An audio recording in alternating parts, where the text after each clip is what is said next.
There's a growing curiosity in the world right now, a pull towards understanding the parts of healing we can't quite explain, how emotions live within our tissues, how experiences are stored in the body. But what about the energy that moves through us? Today, I'm joined by Dr. Jane Perri, chiropractor, researcher, and founder of Spinal Energetics, a groundbreaking technique that blends Eastern philosophy, Western science, and the unseen field that connects them both.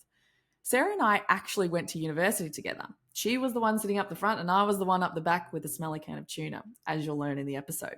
But watching her evolve this work has been nothing short of extraordinary. In this conversation, we explore what happens when we bridge science and energetics, when research begins to validate what so many of us have always felt.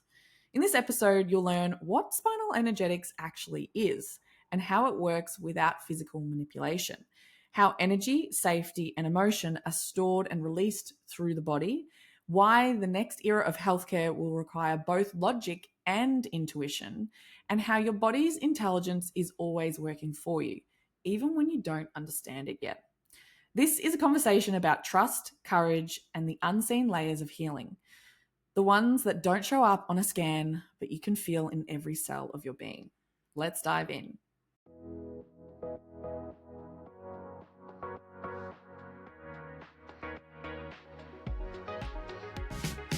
If you've ever felt dismissed, confused, or stuck in the space between symptoms and answers, you're not alone.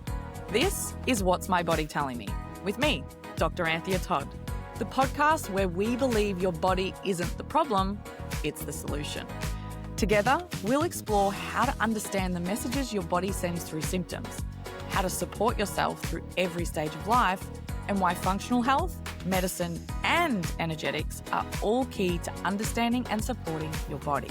Here, we let feeling good become the baseline because life's too short to feel anything but alive. So, are you ready to start listening differently? Let's get into today's episode.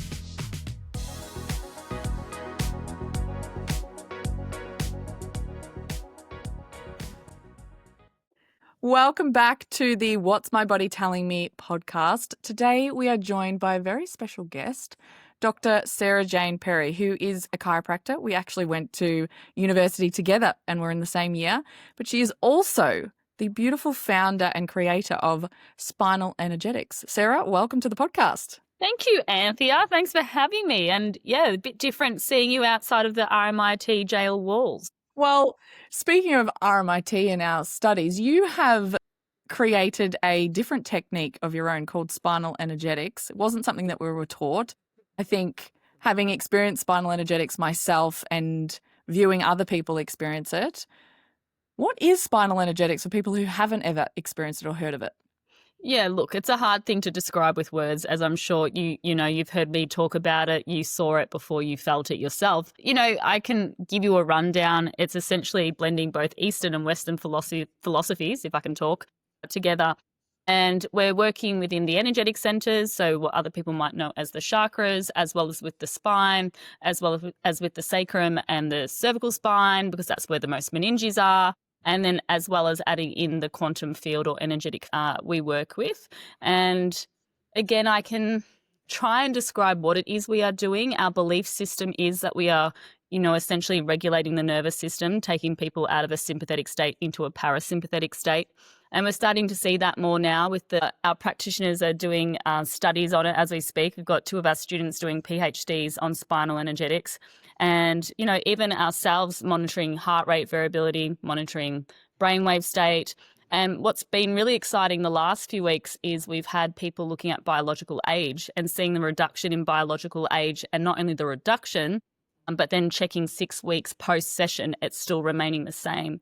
So there's a certain integration period that holds with this work, which is something I'm really excited about currently. But maybe you can describe it from your experience, because I feel like when I say it, it sounds like I'm doing like a sales pitch, like, yes, come try my modality. But I think when you experience it, it is different each time. Yes, I think you said a lot of big words in there that if you're not a practitioner, you might be thinking, what is parasympathetic? What is sympathetic? What are chakras? What's cervical? What's sacral? What's all these different things? And side note, my brain is just going off tap when you're saying there's people doing PhDs in this and you're seeing that people's biological age is shifting. I'm thinking, oh, how does that work? And what's the mechanism of that? And my brain's sort of going off on I tangents that know. way. But I guess my experience of spinal energetics was first I saw videos of you on Instagram doing it on people, and I'm like, nah, surely not. Like, this is made up. Like, this person's just, for context, if anyone hasn't ever seen a video of it, it's sort of like a person's usually laying face down. They could be laying face up, and you're basically not even touching them. And it sort of looks like you're a bit of a puppet master in a way. Like, your hands are doing different things. You're making noises with your mouth, and their body is writhing and moving around. And it looks like you're like, how are they moving? Because you're not even touching them, and they're face down, so they can't even see what you're doing. Like, did you rehearse this? All of these things go through your mind, right? But then when I've experienced it myself, I'm like, oh my gosh, like, you do completely feel it. It's almost like, and I actually wonder your perspective on this, but since doing a lot of work on myself, I guess energetically through kinesiology and through different other methodologies, I feel like I have a much better attunement to my own body and what it needs from a more subtle perspective. Not like, oh, you need some water, you're thirsty, you need to go to the toilet. It's more like, oh, I just feel like heavy, like energetically heavy, or there's been a lot of energies around me. And oftentimes at night times, I will be laying in bed. I'm like, what do I need? And my body will just start to shake. Yeah. It's shaking, sort of like what a dog looks like when they first wake up and they sort of shake off. And a nice big stretch.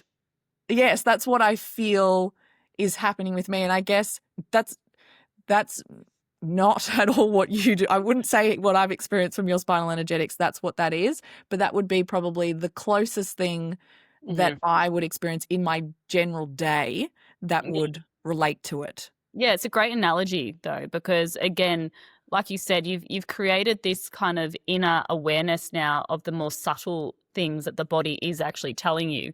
And, you know, a lot of us in the West specifically, we haven't got that level of connection with ourselves in terms of the real subtle, you know, expressions that the body does make. And so what you described there is, you know, whether you're stretching because you just feel like you need to, whether you're yawning, whether you feel like it's a bit tight in your upper back, so you you stretch or open up your arms, or maybe you've had something anxiety provoking occur, so you get shaky in the body. These are all natural responses that the body has that's processing stimulus and processing experiences in your life. And what we are doing with this work is reconnecting to a mechanism that already exists in the person. So the movements that you see on the table, I'm not doing that to the person. What I'm doing is creating safety for the person. And then as a result of that, they're able to tune in deeper to that level of subtlety, and then the body releases it on its own.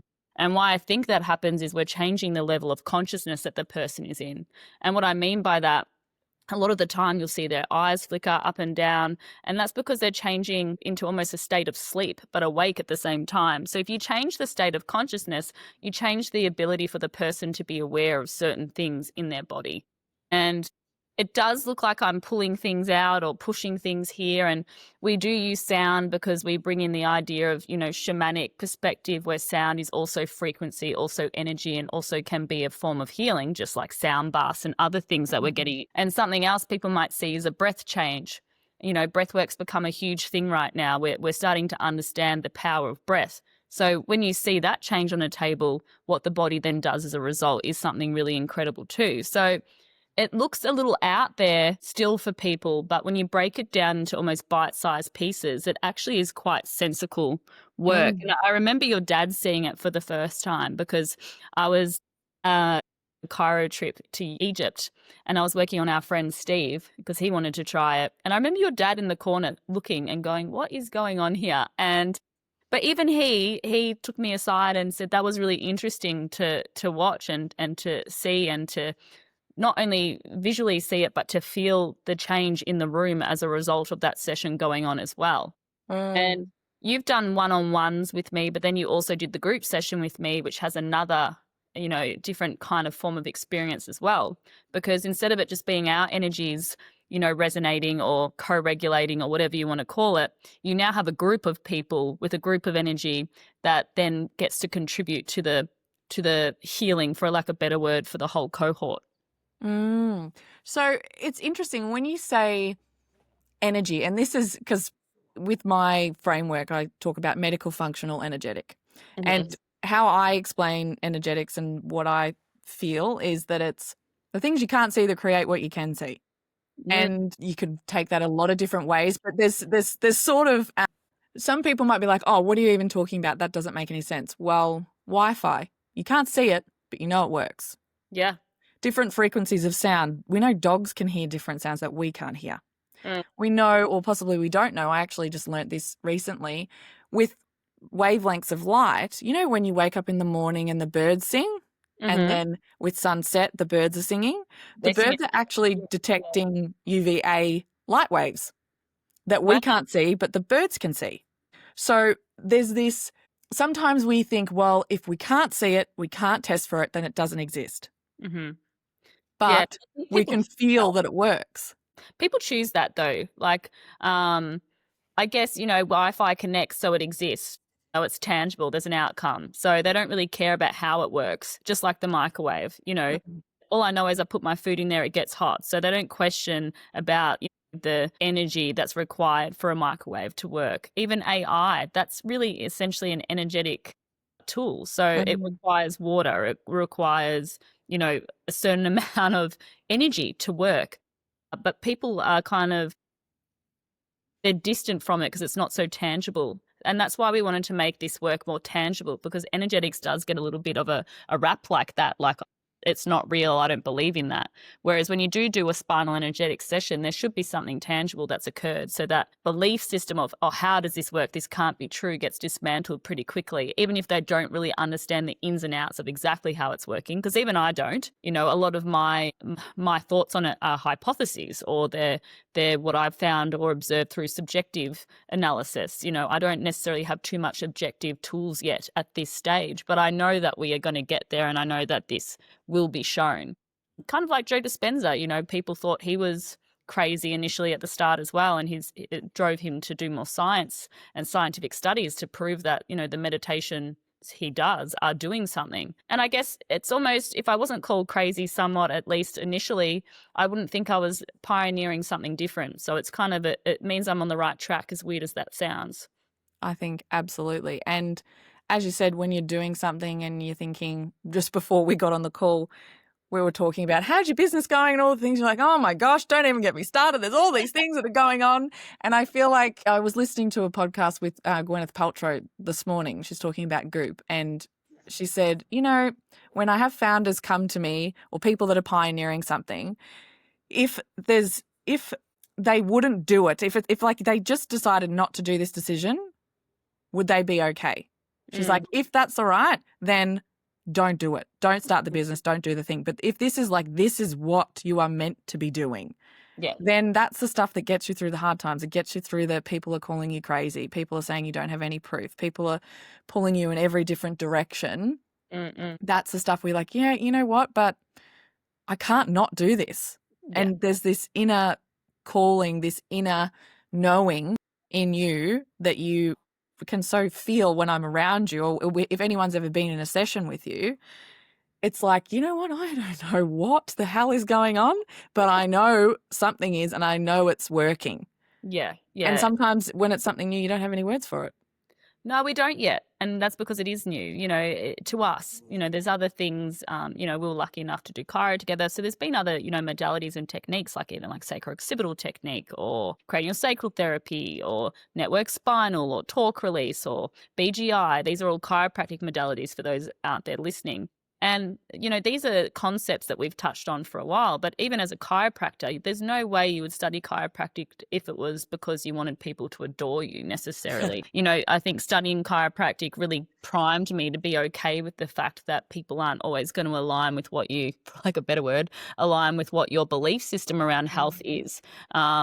And, you went to school with me, you saw how, I was a pretty dedicated student to the sciences as well. So I think if a lot of our friends from uni would have been like, I did not see Sarah going out and doing, that kind of thing, because I am such a, dedicated student to understanding, the neurological components or the pathology components or the physiology components or the anatomy and everything. I was so dedicated to understanding all that. But when you experience this feeling within you, it should complement what you already believe as well, and that's what it did for me. And it's really about bringing the esoteric and the logical together somehow and bridging that. And I think spinal is doing that slowly but surely.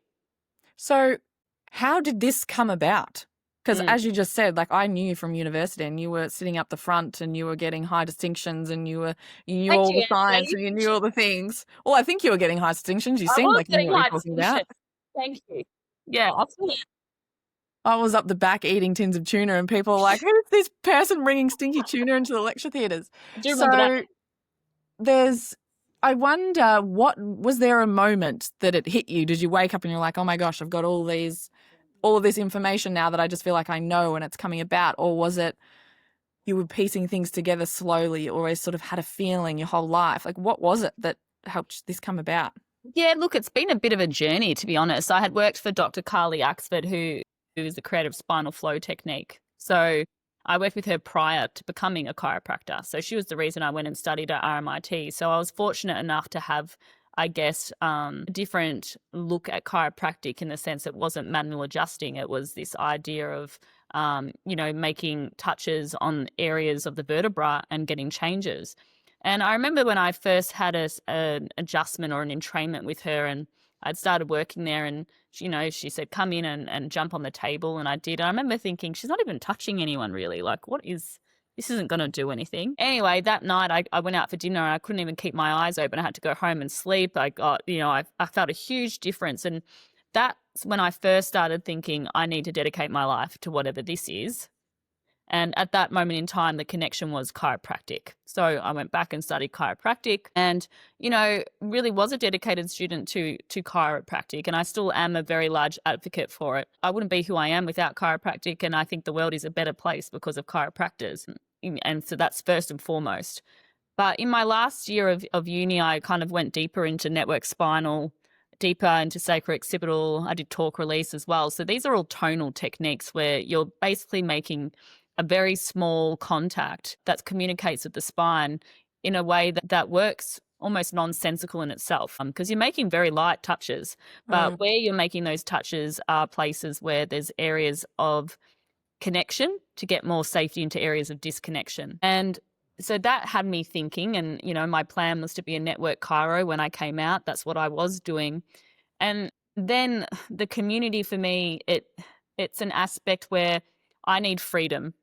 I need to be able to be who I am. I need to be able to ask questions. I need to be able to be curious about things. And, like most communities, if you don't do things the exact way that they believe that you should or shouldn't do them, you're not necessarily welcomed in the community any longer. So for me, that's kind of where it started. I was like, okay, I don't belong here.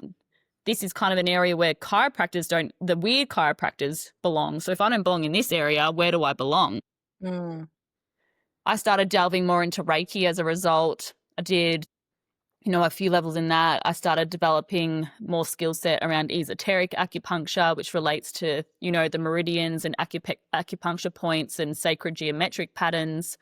I learned another technique called access bars, which was developed by a chiropractor for points on the head that relate to other parts within the body. I did another technique called alpha alignment, which was also developed by a chiropractor, where you're actually manipulating the body through gentle pulls to connect to certain meridians and fascial points. So, I guess I started delving into all these different other aspects as well. And it helped me so much in my own experience, as a human being, that I really wanted to blend these together, and not as a mishmash, but as a synthesis where they complemented each other instead of competed with each other. And unfortunately, in our health system and even the wellness industry, people think their technique's the best. People think that, spinal energetics is crap. You've got to do this version. Or if you do network and you don't do spinal, that's bad. Like, I don't believe in that. I believe that every single technique, every single modality has its own richness and its own beauty to it. And people have the right to pick what kind of, modality works for them, and different ones might work at different times. But for me, by blending the beauty of all these worlds, instead of creating a competition or creating thing where things are black and white, which is essentially what I don't agree with. I don't think things are black and white. I think there's a lot of grey, and that's where we miss our healing. I think that's exactly has been my experience too. Like I'm not a spinal energetics practitioner yet. Who Yeah. knows? Maybe I will become one. I'm not sure. But Yeah. my whole journey of, well, you're a chiropractor and then you find that there's this sort of space in between that a lot of people in healthcare get lost in. That they're not bad enough to need medication or surgery, but also traditionally through the university systems, allied health practitioners, you learn your modality, but then you also learn, okay, refer out if it's out of your zone of training, which is absolutely what we need to be doing. But what I found was that the people that you refer out to also are just like, well, there's nothing here. So I'm like, this just doesn't make any sense. And I know, well, both of us having the background of chiropractic, as you said or alluded to, often in society, you either hate us or you love us. Yeah. It's one or the other, typically. Typically, there's someone that has some form of opinion. You're like our best friend, or you're like, oh my gosh, I would never go see you. So there's this inherent bias. And people also have that with medical doctors. Yes, Like, I do. I would never go to them. No way, they're just going to pump me through full of drugs, or they don't know the answer. Or, oh my gosh, I would only go to them. They're the ones that know the answer. So there's this black and white bias that the system sort of has inbuilt in the way that it's being created. And exactly what you're saying, like that gray, that nuance, that's where it is. And that's, I sort of say the phrase, use your body, not your bias. Your body is going to tell you what you need. And sometimes it's, pardon? You said that much better than me. But yes, exactly. So it's going, you know what, your body knows, stop outsourcing your power to other people and trust your body, listen to it, and know that, maybe you're having a combination. Maybe you're getting spinal energetics and you're also having chemotherapy. If, like, I'm not saying everyone is having that, but you have a broad spectrum of being able to use all of these tools. And it's not that your healthcare tools is your identity. It's like, oh, well, now I'm a full vegan and I only do breath work and ice baths, and I've had this chronic infection for 3 months, but there's no way I can have antibiotics. Like, maybe you should just have the antibiotics. No, I 100% And keep doing what you're doing, but like have a combination of all. And I think that's the thing that, the system has sort of created, in that there's been this gap where we haven't been able to find answers in the traditional system. So then it's like, okay, well, now this gap of wellness comes out, $1 trillion industry, and it's hell for leather. Anyone can do whatever they want really in this area. So then as the consumer, it is so overwhelming and confusing to know what to do, because we're looking for the answer outside us. But I think one of the best things about spinal energetics and energetic work in general, for me at least, what I've found is that it's really tuning into the deeper you. And I know you have a psychology background as well. I think having the self-trust and building that in yourself is one of the best things that you can do in navigating this space. So I wonder, how do you navigate your own self-trust? Yeah, look, it comes and goes depending on the day, just like everyone else. Depends if you had your coffee or not in the morning. Yeah, look, different days, different waves, really. You know, this week's been a bit more of a challenging week for me, where I've had to really sit with myself and sit with my why and sit with, the belief in myself. And then other times it comes a lot easier, and I know who I am because there's not as much, stimulus suggesting otherwise occasionally. I'm still a sensitive person. You'd have to be to work in this field. But then, I think I'm very lucky, because I think a trait that I do have, which I am grateful for after my experiences in life, is courage. I do have the courage to put myself out there regardless of whether people believe or don't believe. And that's because of what I've seen with this work, and what could happen with it is far more bigger picture important to me than my own ego in terms of being liked by everyone. And that is a challenge, because, it's got good things and bad things like everything. My face is really tightly connected to spinal energetics, and that's been a huge benefit for the business and the modality, but then other times not so much for me as a human being.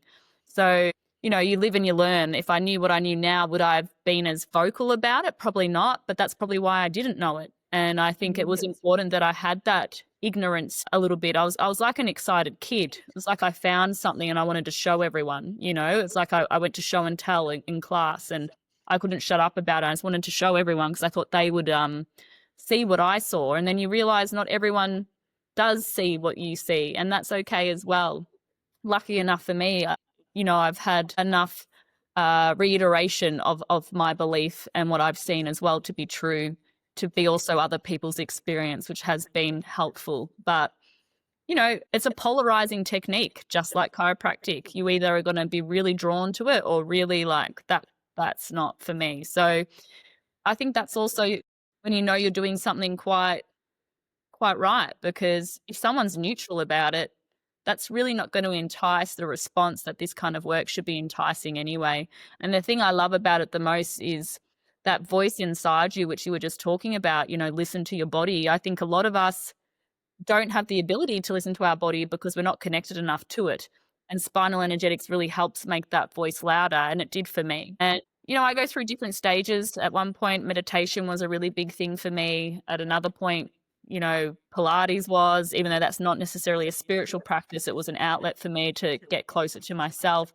Currently, at the moment, it's more the gym and lifting weights, which doesn't seem like a spiritual practice, but it's really helping me mentally and remind myself of who I am, and when the physical body gets stronger, how the mental body also does. And again, just reiterates my belief that the mind and the body are one, So yeah, different stages, different things that have helped me.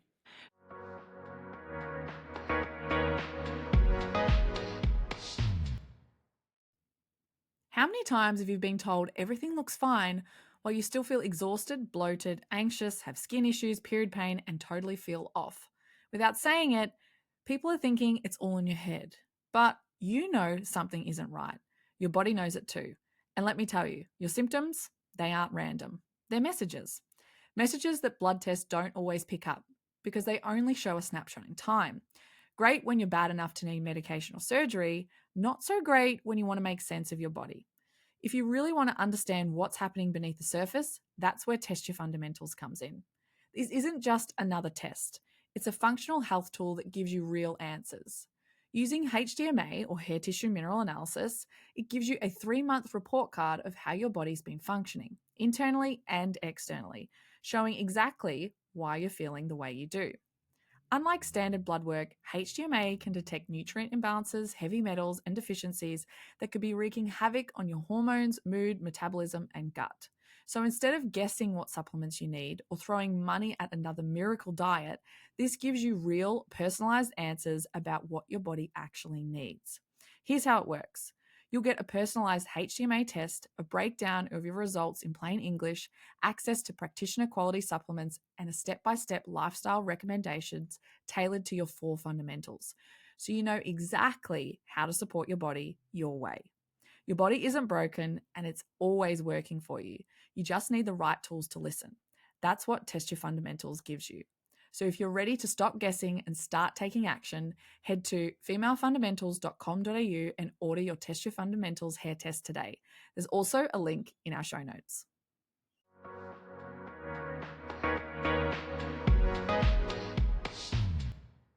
So you mentioned before that you were bringing, and I might have misconstrued this, but you're bringing places of disconnection into places of connection or safety. Mm-hmm. And I wonder, do you notice people that are receiving spinal energetics? I know when I was in the group session with you, some people were having more outward responses and some people not so much. Mm-hmm.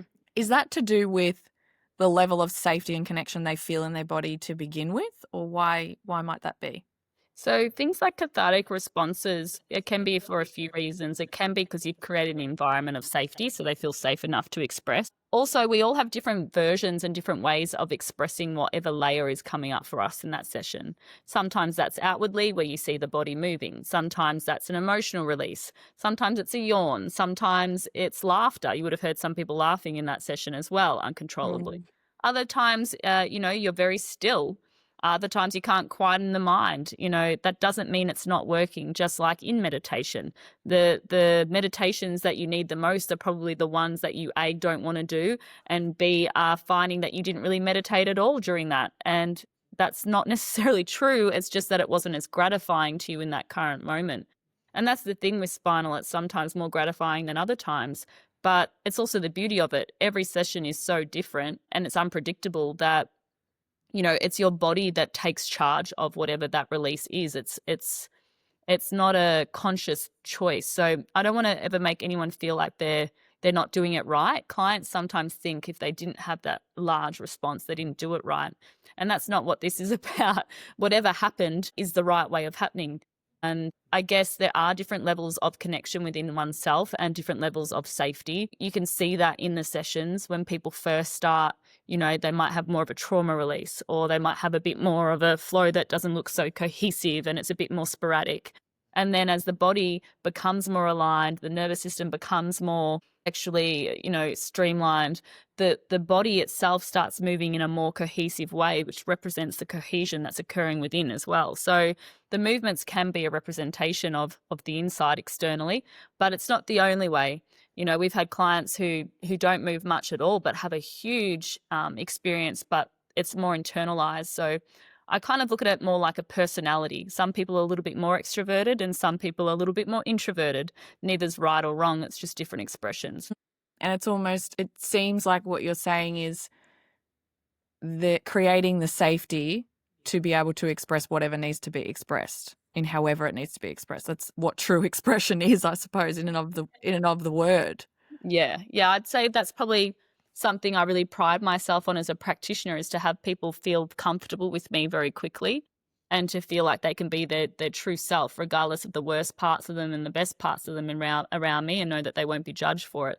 That in itself gives a huge permission slip in the field and to that person, because the soul's quite cheeky, it hides. There's a lot of masks that we have, a lot of layers that we have before we're comfortable enough to show that true sense of self, because that's very vulnerable. And when you create that level of safety to the point where I'm being so authentically who I am, that creates a level of trust, not only in them, but in the field itself, that almost, I guess, gives themselves permission to be who they really are. Because there's a lot of shame, a lot of guilt, a lot of feelings that are hard for us to process, even anger at ourselves when it comes to, our health, but even just what we've gone through in life. So to share those parts of you that you don't necessarily like while other people are in the room is not necessarily an easy thing to do. What's your thoughts on emotions? If we take emotions as a symptom,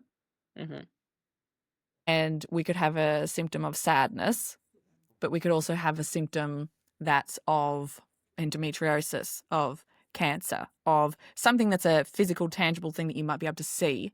And these emotions are expressions. What are your thoughts on if we don't express something that might be a smaller expression, it turning into something that's a larger expression from our body? Gabor Mate talks about this really well. He's done a lot more work in that regard than I have, but how he speaks about autoimmune conditions being predominantly in women, that's not by chance. The reason that's occurring is because of the way that women function emotionally in society. We put ourselves last, we put everyone else before us, we become more people-pleasy, we want to look after everyone at the expense of our own health. So we ignore our own body whispers to make sure that other people's bodies are taken care of and souls are taken care of. So there is an exchange for that.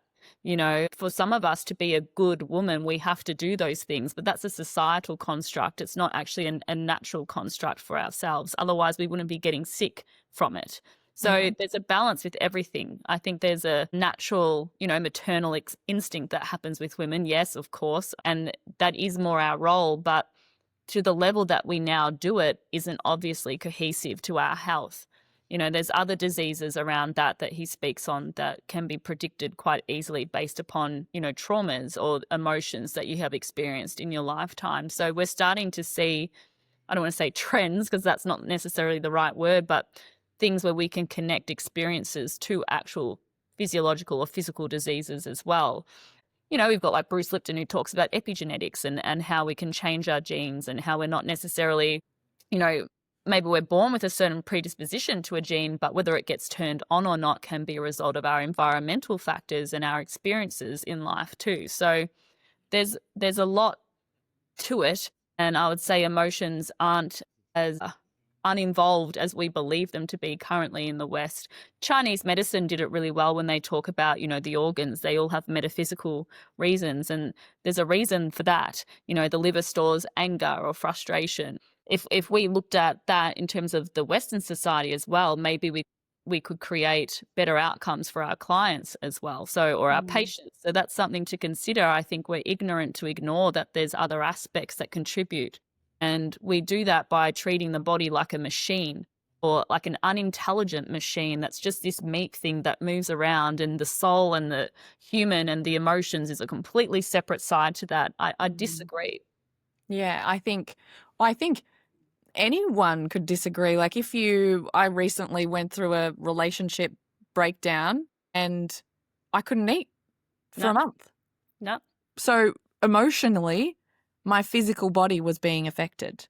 Yes. So we know that occurs. It's interesting. I recently went to Bessel van der Kolk, The Body Keeps the Score, which I'm sure you're well across. And he's an 82-year-old Dutchman that I now have a crush on. He's amazing. Age is just a number, Anthea. You got his number? No, I said age is just a number. I thought you said you've got his number. I'm like, give it to me. I would be calling him if I had his number. No, but he spoke about this example. So Pavlov, the famous psychological researcher, if anyone listening hasn't heard of Pavlov, he did the very famous study with dogs where he would bring out a meal for the dogs, and dogs, when they see food, salivate, and he rang a bell at the same time, and he'd do that several times. And then he'd just do an experiment where he'd ring a bell and then they'd salivate with no food. So classical conditioning he brought about with that. Bessel was explaining that there was an incident that happened with Pavlov and his dogs when he was researching, where the lab flooded with freezing cold water. I'm not sure whether you've heard this. I hadn't heard it. I was like, well, this is amazing. So the lab flooded with freezing cold water and the dogs were in their cages.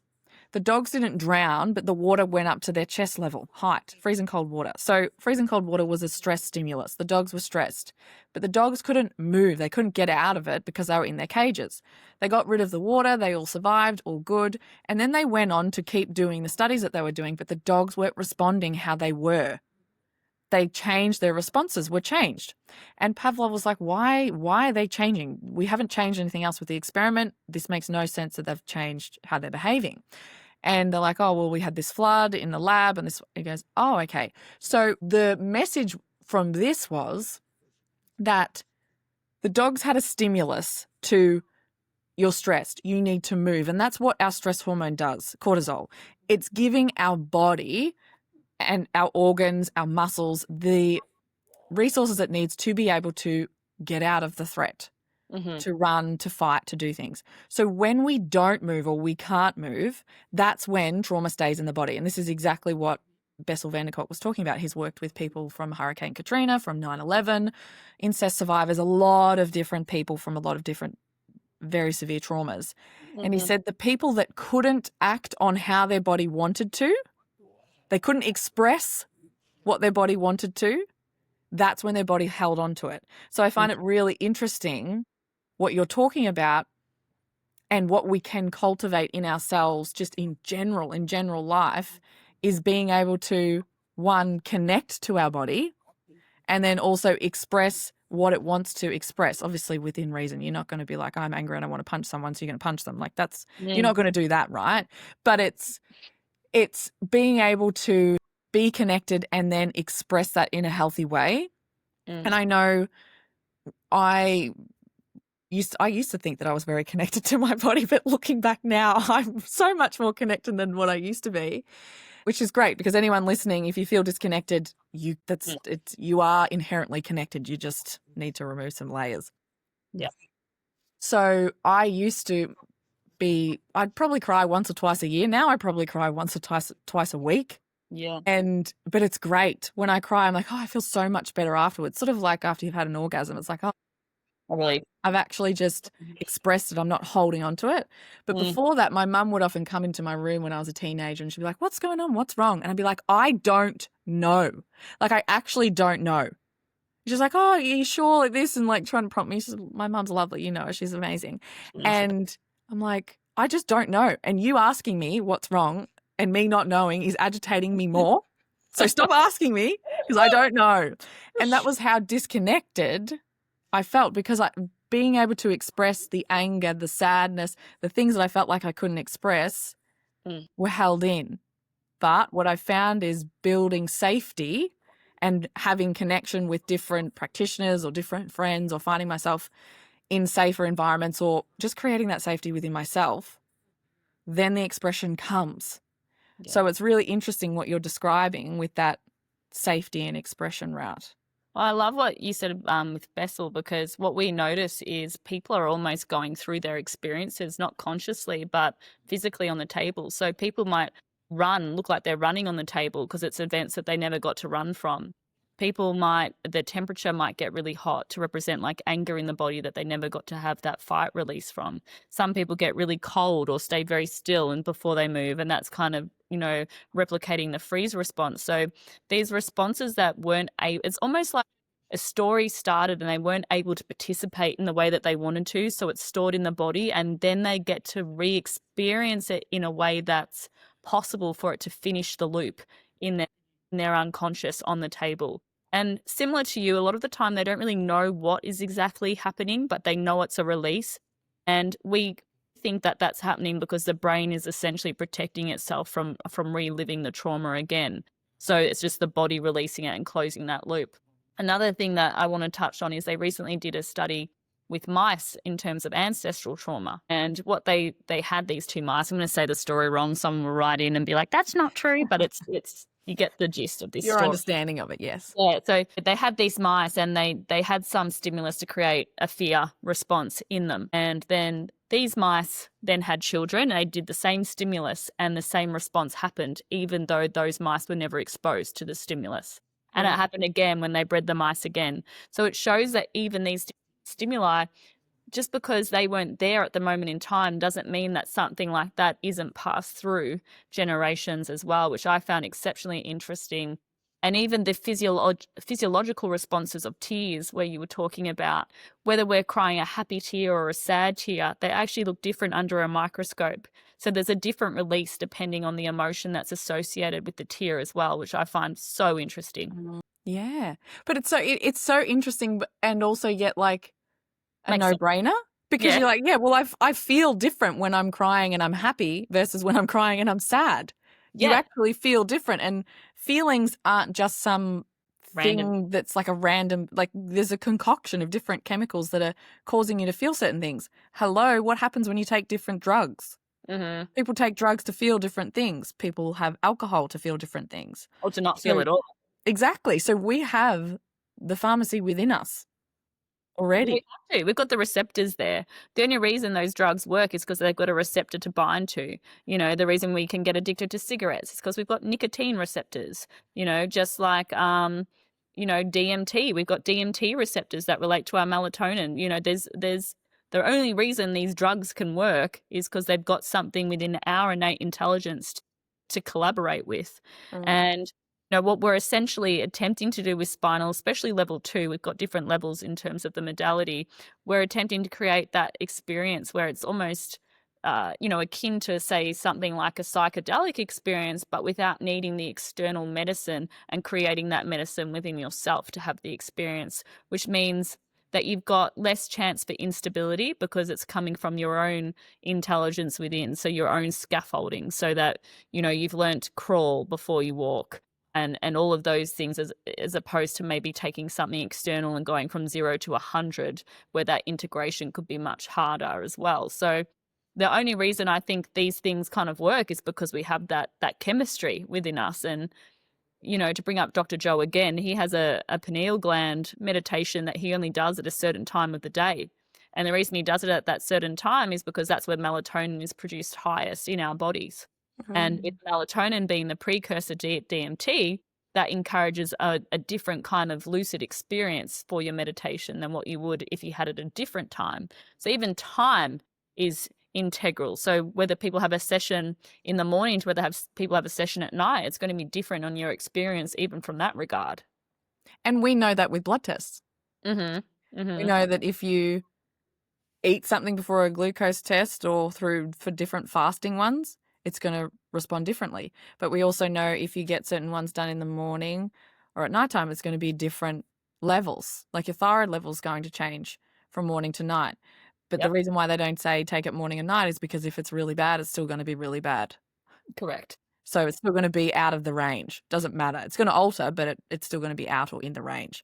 But even the ranges are interesting. You know, Yeah. the ranges that we have for blood tests are interesting. You know, you could be right at the bottom of the range and it's still as oh, it's normal, even though it's right there at the precipice of being low. So, um, you know, again, like what you're doing, preventative healthcare is so important as well. So you don't have to wait till you get that blood test result where it's already at a certain stage.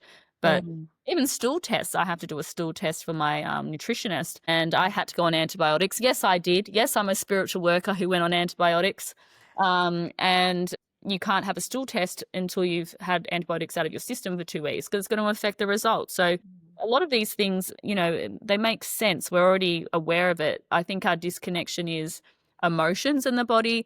And then I guess I've taken it that step further by working with the field. The field and the non-touching aspect seems to be the biggest part for people to not quite comprehend. And I went to the Kylo Summit to speak at last week, which we were talking about before we started. And everyone loved it in the room. There's about 400, 500 people in the room, and they loved it. And it got a really great response. People are crying, blah, blah, blah. And I picked someone out of the crowd to do the session on because otherwise I always get told, like, you know, I've Rehearsed it or you whatever. first Yeah. or an actor in or something.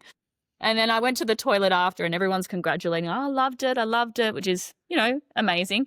And I was in the toilet and I heard someone say, she must have planted that person in the audience to then bring up because that's just not possible. And the other girl's like, yeah, she must have. And then they walked off. So it's just interesting sitting in the bathroom going, oh.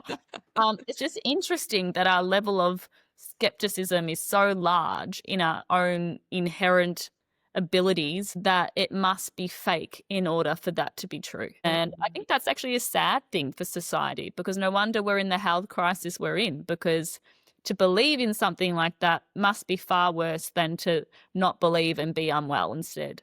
Well, I think it goes to show what is the truth. The truth is subjective. The truth is the story you choose to believe in. That's what your truth is. Mm-hmm. That's what everyone's truth is.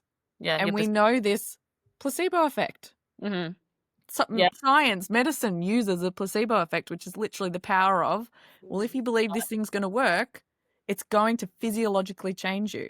So Yeah. there is the side of things where, yeah, if you believe it's going to work, it's probably going to work even more. It's Also, very from a practitioner perspective, you need to also believe in yourself. correct. There needs to be that belief.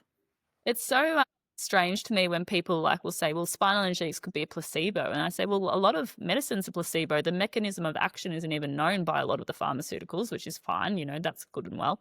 But also they don't have much more of an efficacy rate than a placebo effect does. So, you know, that's not in every case, obviously, but in the case of like SSRIs or antidepressants and things, it's hard to get a high efficacy rate. So if placebo is the only thing that's at hand here, then it's not much different to what your belief system on health already is anyway for some things, you know?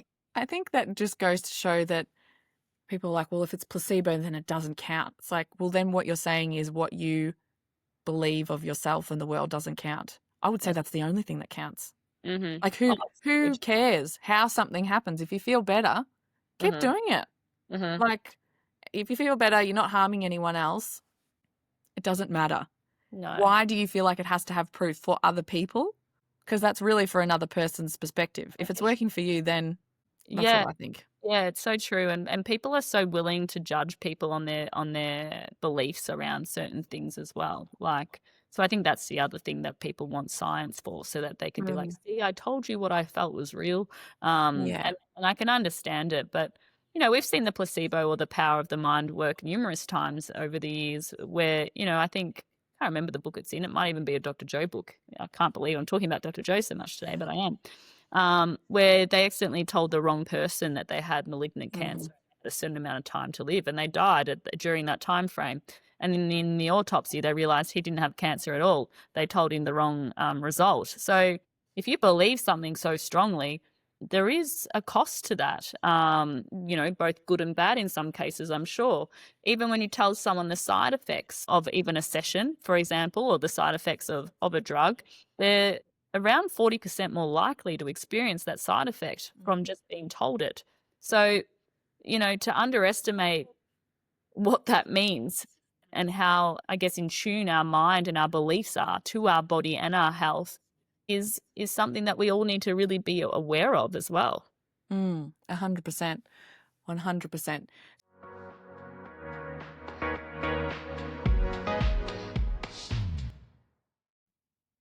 Time for a body break.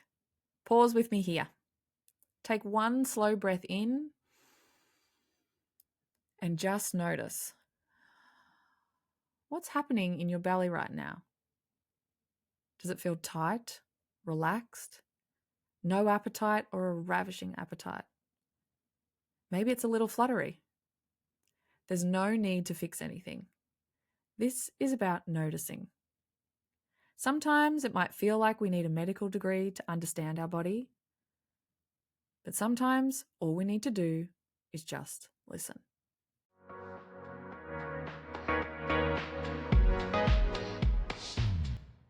So, can people release energy on themselves? And also, do you do that on yourself, or do you have someone else do spinal energetics on you?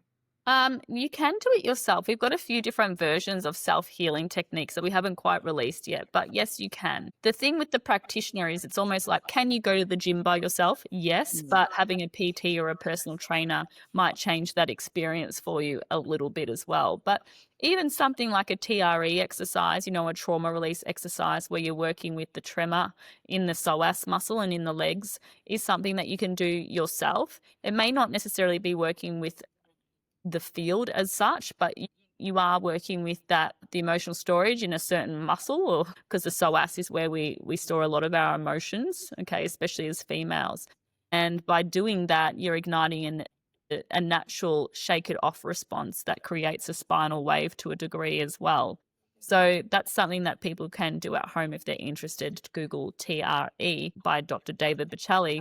And it was actually utilized for PTS and veterans of the Vietnamese War as well. So that's one thing. In terms of the field itself, I haven't quite worked out exactly how to do that yet, but we're in the process of doing that because we do want people to be able to do that themselves and not just rely on a practitioner. However, currently that's where we're at. We did it for Human Garage in Ireland last year, where we I think for about 2,000 people, got them to perform a self-healing spinal energetic field work, and it did do really well. So we've just got to kind of cement that a little bit. But currently I actually don't get treated by my practitioners. There's something there for me where I'm like, if I've taught them, I can't actually surrender properly to the experience.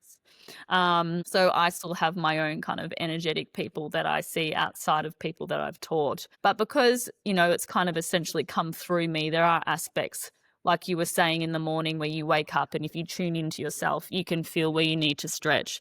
I can, pretty quickly get a response through the spine by knowing kind of how to tap into that now without needing a practitioner. And that's possible for everyone, by the way. Yeah, I guess it's that level. Would you say that's possible based on the level of awareness and safety that you have within yourself and the environment that you're in? Yes, spinal energetics isn't the only way to develop that. I did some Vipassanas as well, which are basically 10-day silent retreats in meditation where they believe they're cleansing things that have been stored in the body. And so it's very interesting when you're on those meditation courses, the same kind of movements occur for people. So they're meditating and they're starting to respond like this, or they have an emotional release, or they're feeling this. And you have to sit cross-legged for however many hours a day. That's going to activate your psoas muscles and your hips. Yep. Yeah. So and so there's other things that kind of ignite that same similar remembering that's or in the body. Some people have experienced through years of yoga this kind of experience as well. And I believe that yoga definitely is a way, because I've seen it before in the work where yoga postures come up where people are doing asanas on the table and they've never done yoga. So there's definitely some connection to posture within yoga as well that's connected to the energy field. It's so interesting, isn't it? How your body connecting to your own body, but then also your body connecting into the energy field. And if people might be thinking the energy field, like, is that even a real thing? I think it's really interesting for me, like when you're around different people, like you feel different if you're at the MCG, a huge stadium, versus if you're at, I went to a concert or a festival on the weekend. There's so many people and it was like in a mosh My pit. worst nightmare, I Anthea. know. And I was like, I really don't want to go, but my friends are going and I'll go. And I'm just going to leave early. Like, this is great, but okay, no. And now I actually do, I do energetic sort of a clearing sort of ritual at the end of a day, which has been very helpful for me. I use Yeah. this salt scrub, which is just beautiful. I'm not sure. I got told by my psychic friend to get a salt scrub, so I'm not sure whether it's because of Yeah, the salt. ions in the salt. Yeah, salt. A lot of traditional qigong healers and things like that, or energy pranic workers, they use salt as well. Sometimes they even put salt in their hand before they work from one client to another. It's just a Mm. cleanser. Mm. For me, I need to shower. Like, there's no way I could do an event or work and then just stay in the clothes I was in and sit at home. Like, I'm like, oh, I need to get it off. And not because energy's bad, but just because I can feel like it's almost like it's soaked up something. Just And so because I it's need, not, is it not your energy? Like it's like I'm clearing away others and it's it just mine, or? feels like a heaviness, like kind of what you were discussing before. And it's just, yeah, I just need to kind of clean the slate and get back to myself. But on that note, I don't necessarily believe that I can catch something bad from people, which is odd in an energy community. I believe whatever's the worst in you is the worst in me and is capable within myself. So I think I am a bit different in the way that I approach energy that way. We also leave our energetic centers open, which seems crazy to some people because they're like, don't you need to close it down because things could go in there? Whereas we leave it open so that the integration period continues to go off the table so that the work still continues after the session as well. So, it's different philosophies, but you just have to do what works for you and works for yourself. Mm. Yeah, I like that. I think it's something that if you are listening to this and you haven't been doing some form of energetic practice, I think Hmm. it's one of the best things. Even some people just see it as like a self-care thing. Mm, And it's mm. just nice. It's like that shower scrub. It's just defragging from the day, winding down. People talk about a morning routine. It's also that nighttime routine of just clearing whatever's happening. And it's fascinating. The more I've done it, the more I feel like myself again. Not that there Yeah, was anything wrong, but it's just you feel like you. energy is important, and it has been a missing puzzle piece, I think, for a lot of people. That's what I get told when people see this and they receive it or they become practitioners. That it's like, this is what I was looking for. This is a missing puzzle piece. So whether you're a myotherapist and then you've become a spinal energetics practitioner, the changes that they've seen by working with both the field and the body are huge. Whether you're an integrative doctor and a spinal energetics practitioner, the changes that they've seen. From a psychotherapist who works predominantly with talk therapy to then also doing this kind of somatic work after, the changes that they've seen. We've got EMDR therapists doing this work. So there's there's it's such a complement to any other modality that you are doing to receive something in the field. And yeah, that's why I love it, because it's not a purist technique necessarily. You can just work with spinal and have great results, but you can also integrate it into everything else that you're already doing to take care of yourself without ruining it. People get scared, if I get a massage, is that going to ruin my session? Or if I, you know, whatever it might be, so this will only complement what you've already done. Mm. Sometimes it's probably not, an hour after. You probably don't want to be going to a kids party or going to a hot Pilates class after. There does need to be some honor of the work and the depth that it can take you. But ultimately, in the big picture of your health plan, this should complement many things that you're already doing as well. You mentioned in there different practitioners using your technique. We're just about to wrap up. What's some ways that people can get in contact with you, learn more about spinal energetics, if they're a practitioner or if they're just a person that wants to experience it themselves?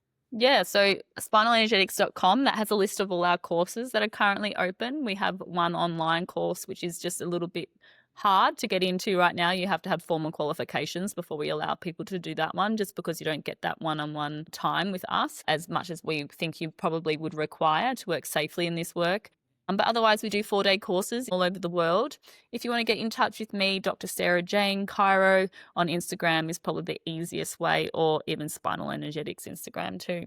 Amazing. So is the practitioner in-person ones that's open to, you don't have to have done a health degree beforehand? You don't have to have done a degree, but you need to have, it's an application process where we still need to see that you're ready to be able to undergo the training. Otherwise, we tend to refer people out to, say, something like a spinal flow, because that's a year. So Carly gets to spend a lot more time with you and teaching you a lot of the fundamentals that I just don't have the time to teach in 4 days. So we just need a certain level of understanding before you come to the course. So it might be a little bit too challenging to grasp the concepts that we're speaking on. I love that. So just to end on a final couple of questions, what does listening to your body mean to you? Sometimes it says things I don't really want to listen to. So I think my body does communicate quite often. It's more my heart or my mind that doesn't want to listen to it at times, which is probably the hardest thing. I think deep down we know the answers to a lot of things, but whether or not we choose to listen to it occasionally can be a challenge. The body, I feel very lucky. Like, even now I'm like, oh, I need to see my chiro. I can tell my body's telling me that. How? I don't know. It's like, how I don't know how people live their whole life never having an adjustment. It's to me, because your body tells you when you need to go. It's yeah. So I know I need to do that. How do I know? I don't know. It's like there's just this feeling that I can't explain within me that says you need to go. Same thing within Spinal Energetics. Our clients say the same thing, that there's this something that communicates to them that they need to go do this thing. Just like when you need to go brush your teeth, maybe they feel a bit furry. Maybe you just ate, so you want to brush your teeth. It's the same kind of intelligence that expresses to you that, hey, this is going to be of benefit to you. And even with what I was saying with the stool test that I'm currently getting, I know that something's not working as well as I'd like in my gut right now. I've been flying a lot and traveling a lot, and I think it's affected my lymphatic system and changing foods in different places so often. And time zones and all the things. So I can just tell it's not working the way it normally works. So I'm going to go and get that looked at. I'm still getting my other sessions and doing my other things, and it hasn't quite altered. So there must be something physically going on, whether it's bacterial or parasite or something. So I'm like, okay, it's time to look down that route. So we've spoken about this before. It's about having the right tool to look at the right thing. So I feel very lucky to know, like, okay, I've done this, I've done that, now this tool to go to. So I think it takes time to trust yourself, and especially in a very confusing world about what health is, knowing your body and knowing what it's saying has to be of more benefit, because otherwise you'll spend your life very confused out there in the current state of wellness and just general health. Yeah, and I think absolutely amen. I think a lot of people don't realize that feeling good is the baseline. It's not a reward for the things that you've done. And I think when we get used to just feeling not that great, it's like, oh, that's just, everyone feels like that, so I don't need to do anything about it. It's like, no, actually feeling good and vibrant is a sign that you've given your body what it needs. Correct. So if you're not feeling like that, then there's something going on that you need to pay attention to. Finally, yes, if you had a special DM that was connected to every woman in this world, what's one belief about her body that you would want her to carry with her for the rest of her life? That it's doing its best for you. It loves you. Whatever it's showing you is because it loves you and it cares for you. Your body is not against you, even if it does feel like that sometimes. I got up off the floor before and my knees hurt a little bit. I'm like, oh my God, what's wrong with my body is what I said. And what's it's my like, body telling me? You've got to change the question, the quality of the question, because if you don't change the quality of your question, you're going to get a poor answer. So instead of going, oh, I was like, okay, what's happening with my knees? Oh, I haven't been taking my fish oil lately. I haven't been taking my magnesium lately, but I've been working out more. So the body is telling me that there's something astray going on. So I think that's the other thing. Don't judge your body. I think as women, unfortunately, and I fall into this category too, I'm trying to learn from it as well, is I've cared more about what the look of my body has been and the physicality of my body has been, rather than what the actual health of my body has been at times. I didn't care if I was unhealthy as long as I looked healthy. Did I fit into that clothing? Did I look good in that clothing? Did, I look attractive to men? Did I look attractive to women? That was more important than whether I was, training or not. And it's been a challenge actually for me, moving into a more of a weight training aspect because, I'm in a larger body now and my body does look different to what it used to look like. When I was a model, we were very much, taught like this framework that skinny is best. So, I don't think I've always nourished myself properly or appropriately as well. Or if I haven't, there's been a fear of weight. And, I think that we're changing that in society now where strong is becoming far more and fit is becoming far more important than being this thin creature. So, I think that's probably where I'm at. If it's only going to women, don't just worry about the appearance of your body. Worry about what the inside of your body is looking like too, just as much. I love that, Sarah Jane. Well, Dr. Sarah Jane Perri, thank you so much for joining us on the podcast. Thanks for having me, Anthea.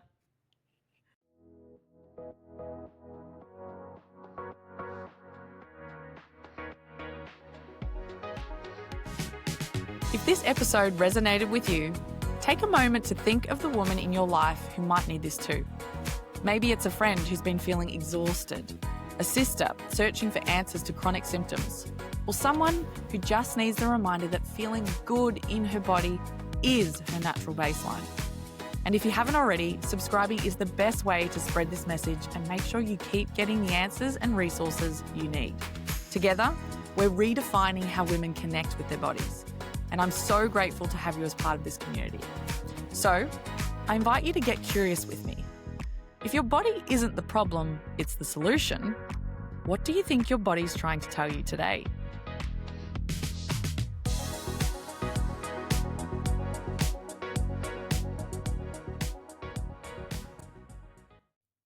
Please remember, this episode is for educational purposes only. Always consult a qualified health practitioner before making any medical decisions. Every body is different, and so is every healing journey.